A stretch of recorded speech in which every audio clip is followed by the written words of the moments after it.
40 साल के बाद तो ब्लड प्रेशर मशीन हमेशा अपने साथ रखो।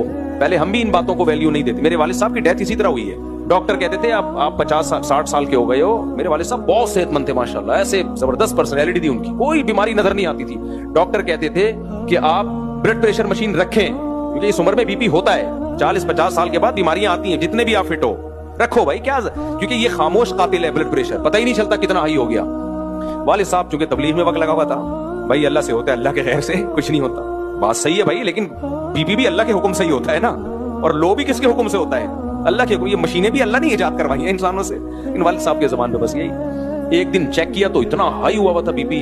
तो वालिद साहब का कहना यह था, इसी वजह से मैं चेक नहीं करता। आजकल बड़े बूढ़े यही कहते हैं, इसी वजह से हम चेक ही नहीं करते। जब तक चेक नहीं करो फिट रहता है आदमी, जहां चेक किया टेंशन में आ गया। अब हम भी समझा रहे थे कि भाई इतना हाई है तो अब ना ना ना दवा भी नहीं खाई। वही हुआ एक दिन, जब मुझे इत्तला आई कि जी वो नमाज के इंतजार में बैठे हुए थे, बीपी इतना हाई हुआ है, फालिज हुआ और अटैक हुआ, थोड़ी देर में ही डेथ हो गई। तो जाहिर है औलाद को फिर अफसोस तो होगा ना। ठीक है, जो मौत जिस वक्त लिखी हुई है भाई वो आएगी, लेकिन अल्लाह ने हमें असबाब इख्तियार करने का ऑर्डर दिया है, हुक्म दिया है। तो फिर हमने वालदा के लिए जबरदस्ती वालदा का फिर हम बीपी चेक करते थे।